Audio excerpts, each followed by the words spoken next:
Le prophète sallallahu alayhi wa sallam, lorsqu'il était en voyage et il s'est assoupi sous un arbre et il a accroché son épée sur l'arbre, et qu'il y a une personne qui lui voulait du mal, s'est approchée de lui, lorsque cette personne qui lui voulait du mal s'est approchée de lui, et qu'il a saisi cette épée et l'a brandie face au prophète sallallahu alayhi wa sallam, et que le prophète alayhi salatu wa sallam s'est réveillé brusquement, cet homme-là a dit au prophète alayhi salatu wa sallam, et qui te sauvera maintenant? Ça, il voulait le tuer, en finir avec lui. Il n'aimait pas, il détestait le prophète alayhi salatu wa sallam. En face du prophète, il y avait al-maut, la mort. Qui te sauvera maintenant?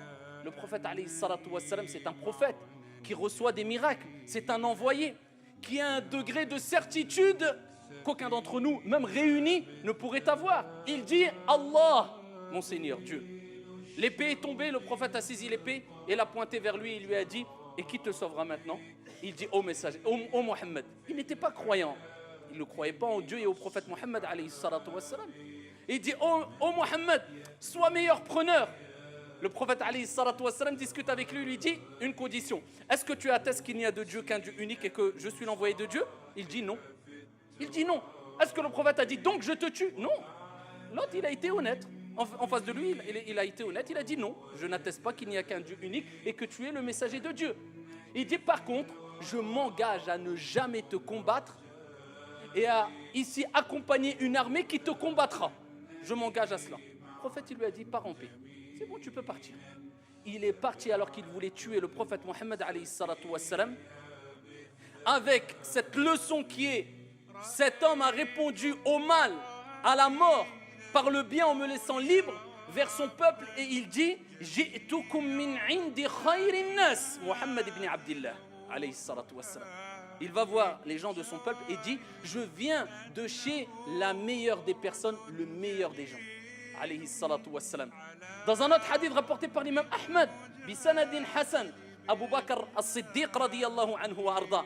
Et là, regardez les fruits de celui qui répond au mal par le bien. C'est pas donné à tout le monde, mais les fruits sont mielleux, les fruits sont sucrés.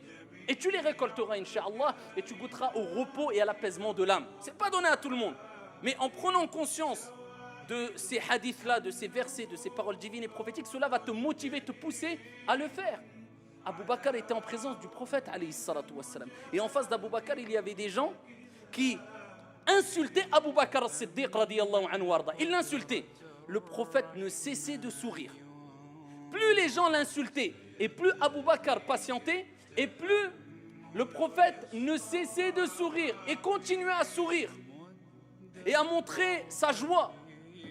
Abu Bakr n'a pas supporté à un moment et a répondu à certaines insultes. Le prophète alayhi salatu wassalam s'est mis en colère, s'est levé et est parti.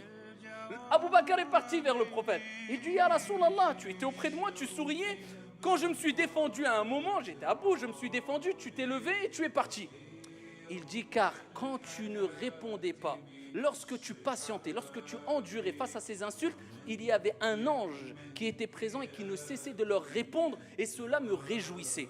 Et lorsque tu leur as répondu, Shaitan, Satan a pris place, et il ne me convient pas d'être présent, assis avec le diable. Et il dit, Ya Abu Bakr, il lui donne une recommandation en or. Il dit, Ya Abu Bakr, il n'y a aucune personne qui ne patiente face à une injustice sans que Dieu lui-même, subhanahu wa ta'ala, ne venge cette personne de cette injustice. Ne t'inquiète pas, on te fait une injustice, tu patientes, tu endures, Dieu te vengera de cette injustice. Entre toi et cette injuste, et cette personne mauvaise, et cette personne méchante, eh bien, il y aura Dieu qui va s'interposer.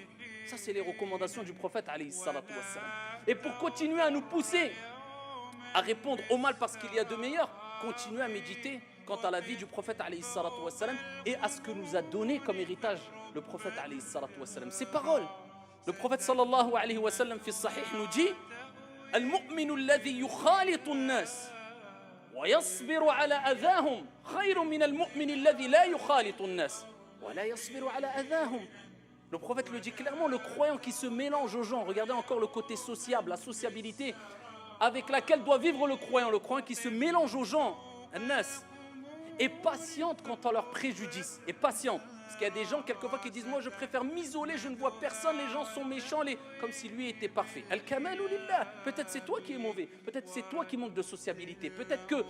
Et de toute manière, tu ne feras pas partie des meilleures personnes. Soit, quelquefois, il est meilleur de s'isoler. Et le prophète le faisait quelquefois. Mais ce n'est pas de s'isoler à tel point où on se coupe complètement de toute société et on s'éloigne de toute personne prétendant qu'eux sont mauvais, nous on est bons. Le prophète dit, les croyants qui se mélangent aux gens et qui patientent quant à leurs préjudices, ou face à leurs préjudices et leurs méfaits, est meilleur que le croyant qui ne se mélange pas aux gens et qui ne patiente pas face aux préjudices des autres. Et Allah tabaraka wa ta'ala, notre Seigneur, il nous rappelle que ceux qui patientent, ceux qui endurent, quand ils sont particulièrement en colère et qui refoulent leur colère, eh bien ont atteint le degré le plus haut en islam, al-ihsan. Car il y a al-islam, al-iman, al-ihsan. La bienfaisance, tu t'approches de la perfection, c'est le degré le plus haut.